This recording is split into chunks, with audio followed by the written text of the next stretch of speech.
খুদে স্কুল পড়ুয়াদের অভিনব ভাবনা, যে ভাবনা স্কুল শিক্ষক সহ অভিভাবকদের মনে নাড়া দিয়েছে। তাই পড়ুয়া, শিক্ষক সহ অভিভাবকরা মিলে পুজোর প্রাক্কালে গ্রহণ করলেন এক বিশেষ উদ্যোগ। এলাকার দুস্থ পরিবারের শিশুদের মুখে এক চিলতে হাসি ফোটাতে এগিয়ে এলেন মালদা শহরের ললিত মোহন শ্যামমোহিনী প্রাথমিক বিদ্যালয়ের খুদে পড়ুয়া শিক্ষক ও অভিভাবকরা। খুদে পড়ুয়ারা তাদের টিফিনের খরচ বাঁচিয়ে কিছু অর্থ তুলে দিল স্কুল শিক্ষকদের হাতে। পাশাপাশি শিক্ষক ও অভিভাবকরা মিলেও কিছু কিছু অর্থ দিলেন বস্ত্র বিতরণ কর্মসূচি রূপায়ণে। সকলের মিলিত অর্থে বেশ কিছু পুজোর নতুন বস্ত্র কিনে তারা তুলে দিলেন এলাকার দুস্থ পরিবারের শিশুদের হাতে। শনিবার এমনই মন ছুঁয়ে যাওয়া মানবিক উদ্যোগ চোখে পড়ল মালদা শহরের ললিত মোহন প্রাথমিক বিদ্যালয়ে।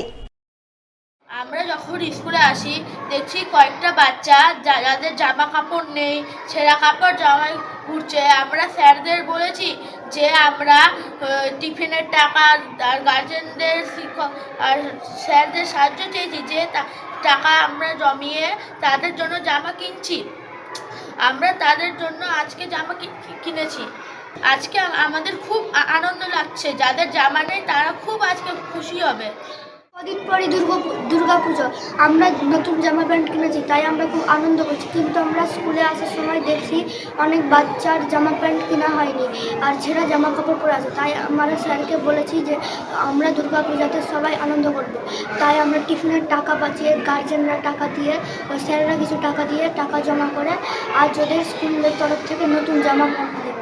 আজকে আমরা যাদের জামা দিচ্ছি তাদের জন্য আমরা টিফিনের টাকা জমিয়ে স্যারদের কাছে টাকা নিয়ে এবং গার্জেনদের কাছে কিছু টাকা নিয়ে আমরা বাক্সে ফেলেছি।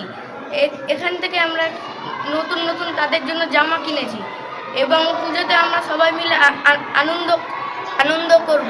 কেউ যেন দুঃখ কষ্ট না পায়।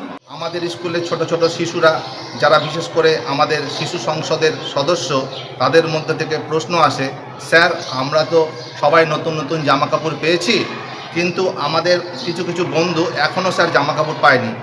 এই যে তাদের মনে একটা দুঃখ, এই দুঃখ থেকে আমরা অনুপ্রাণিত হই এবং আমাদের মধ্যে একটা ভাবনা আসে যে আমরা আমাদের সামর্থ্যের মধ্যে থেকে যদি এই বাচ্চাগুলোর মুখে হাসি ফুটিয়ে তুলতে পারি, সেই জন্য আমরা একটা উদ্যোগ নিয়েছি। এই ব্যাপারে বাচ্চারাও যেমন আমাদেরকে সহযোগিতা করছে, সেরকম তাদের যে বাবা মা অর্থাৎ আমাদের যারা গার্জেন, তারাও এগিয়ে এসেছে। সবার এই উদ্যোগের মধ্যে দিয়ে আমরা আজকে ছোট ছোট শিশুদের হাতে আমাদের পার্শ্ববর্তী এলাকায় যারা খুব দুস্থ শিশু, তাদের কিছু জামা কাপড় আমরা তুলে দিলাম এবং তাদের যে আনন্দ আমরা তাদের মধ্যে দেখলাম, এতে আমরা সবাই আপ্লুত হয়ে গেছি। আসন্ন শারদোৎসব উপলক্ষে দুস্থ শিশুদের মুখে এক চিলতে হাসি ফোটাতে বিশেষ উদ্যোগ গ্রহণ করল মালদার হবিবপুর ব্লকের আইহো উচ্চ বিদ্যালয়ের 34 জন ছাত্রছাত্রী দ্বারা গঠিত interact club of silk city সংস্থার সদস্যরা। তারা তাদের টিফিন খরচের অর্থ জমিয়ে দুস্থ শিশুদের হাতে পুজোর নতুন বস্ত্র তুলে দিল শনিবার। এই উপলক্ষে এদিন আইহো উচ্চ বিদ্যালয়ের সামনে বস্ত্র বিতরণ অনুষ্ঠানের আয়োজন করা হয়। সেখানেই আইহো উচ্চ বিদ্যালয়ের 34 জন ছাত্রছাত্রী দ্বারা গঠিত interact club of silk city সংস্থার সদস্যরা মোট 30 জন দুস্থ শিশুর হাতে পুজোর নতুন বস্ত্র তুলে দেয় বলে জানা গেছে। গত 2 মাস ধরে আমাদের এই পরিকল্পনা চলেছে। আমরা যারা ইন্টারাক্ট ক্লাবের 34 জন মেম্বার আছি, আমরা নিজেদের টিফিনের টাকা জমিয়েছি। আমাদেরকে বাড়ি থেকে যে টিফিনের টাকা দেওয়া হয় খাওয়ার জন্য, সেখান থেকে আমরা কিছু কিছু জমিয়েছি। এইভাবে জমাতে জমাতে 2 মাস পর আমরা সেই টাকাটা তুলি এবং সেখান থেকে আমরা 30 জন বাচ্চা এবং 2 জন বয়স্ক মানুষকে আমরা বস্ত্রদান করলাম আজকে এই দিনে, তারা যাতে দুর্গাপূজাতে পড়তে পারে। সবার বাংলার আমাদের একটা উৎসব দুর্গাপূজা, সেখানে আমরা অনেকেই জামা কাপড় পরিয়ে, যারা দুস্থ তারা পড়বে না, এটা তো হতে পারে না। তাই আমাদের এটা উদ্যোগ।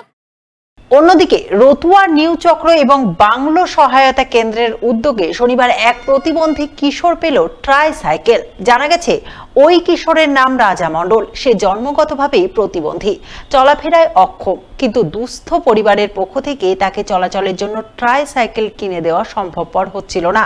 এই খবর জানতে পেরে এদিন রতুয়া নিউ চক্র এবং বাংলা সহায়তা কেন্দ্রের পক্ষ থেকে ওই প্রতিবন্ধী কিশোরের বাড়ি গিয়ে তাকে ট্রাইসাইকেল প্রদান করা হয়। সেই সঙ্গে তার পরিবারকেও কিছু আর্থিক সাহায্য প্রদান করা হয় বলে জানা গেছে। একটা হ্যান্ডিক্যাপ বাচ্চা মোটামুটি জন্মলগ্ন থেকেই আছে, এখন প্রায় 16-17 বছর বয়স। এখনও পর্যন্ত তার কোনো গাড়ি ছিল না হ্যান্ডিক্যাপের, এবং তাদের আর্থিক অবস্থা খুবই খারাপ। আমরা জেনে বাংলা সহায়তা কেন্দ্রের তরফ থেকে আমরা ব্যক্তিগতভাবে তার পাশে এসে দাঁড়িয়েছি এবং তাকে একটা গাড়ির ব্যবস্থাও করেছি এবং কিছু আর্থিক সহযোগিতাও করলাম। আর এরও পরবর্তীতে যদি কোনো রকমের সরকারি যদি সহযোগিতা লাগে, আমরা আমাদের যে ঊর্ধ্বতন কর্তৃপক্ষ আছে আমরা তার এই বিষয়টি তার নজরে নিয়ে আসব এবং আরও কিছু সাহায্য পাইয়ে দেওয়ার চেষ্টা করব। শারদ উৎসবের প্রাক্কালে অসাধারণ আগমনী অনুষ্ঠান পরিবেশন করে সকলের নজর কাড়ল খুদে ছাত্রছাত্রীরা। শনিবার এমনই নজরকাড়া আগমনী অনুষ্ঠান পরিবেশনের ছবি চোখে পড়ল পুরাতন মালদার শাহাপুর ছাতিয়ান মোড় নিউ জিএসএফ প্রাথমিক বিদ্যালয় প্রাঙ্গণে।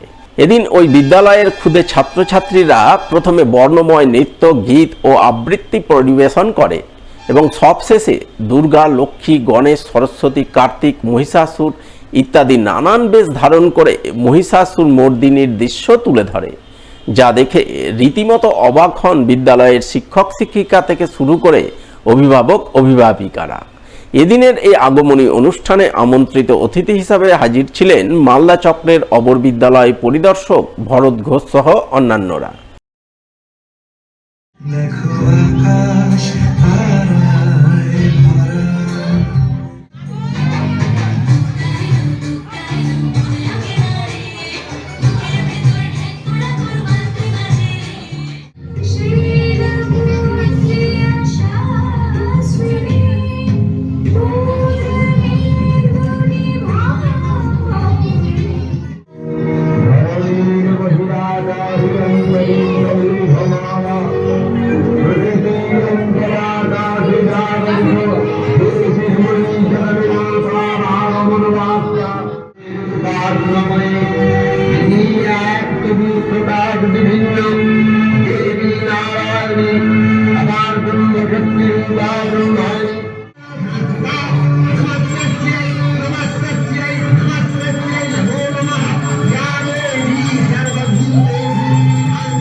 দুর্গাপুজো উপলক্ষে পরিবেশ সচেতনতার বার্তা দিতে বিশেষ উদ্যোগ গ্রহণ করলেন মালদার বুলবুলচন্ডী কচুপুকুর সার্বজনীন ক্লাবের পুজো উদ্যোক্তারা।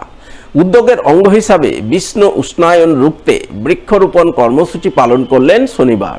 এদিন ক্লাব সদস্য ও কর্মকর্তারা মিলে বুলবুলচন্ডী গিরিজা সুন্দরী বিদ্যা মন্দিরের সামনের মাঠে একাধিক বৃক্ষরোপণ করেন। উপস্থিত ছিলেন ক্লাব সভাপতি অভিরাম সরকার, ক্লাব সম্পাদক মদন বিষ্ণু, বিশিষ্ট সমাজসেবী পীযূষ মণ্ডল সহ অন্যান্যরা। কচুপুকুর সার্বজনীন ক্লাবের পরিচালনায় এইমাত্র আমাদের অনুষ্ঠান বৃক্ষরোপণ কর্মসূচি। এবার আমাদের কচুপুকুর সার্বজনীন ক্লাবের থিম বিশ্ব উষ্ণায়ন, গ্লোবালাইজেশন এবং নব দুর্গারূপে আমাদের মণ্ডপ সুসজ্জিত হচ্ছে এবং আমাদের মিলন মেলা অনুষ্ঠিত হবে 9 অক্টোবর থেকে 13 অক্টোবর। বৃক্ষরোপণ এই কারণে আজকে যা গোটা পৃথিবীর বর্তমান যে পরিস্থিতি, গাছ কেটে বিশ্বর পরিস্থিতি, উষ্ণায়ন, প্রচণ্ড পরিমাণ তাপমাত্রা বাড়ছে, এই জন্য আমাদের গাছ লাগানোর খুব প্রয়োজন। একটি গাছ একটি প্রাণ, সবাই গাছ লাগান। তার জন্য আমাদের এবার ক্লাবের কর্মসূচি গাছ লাগানো।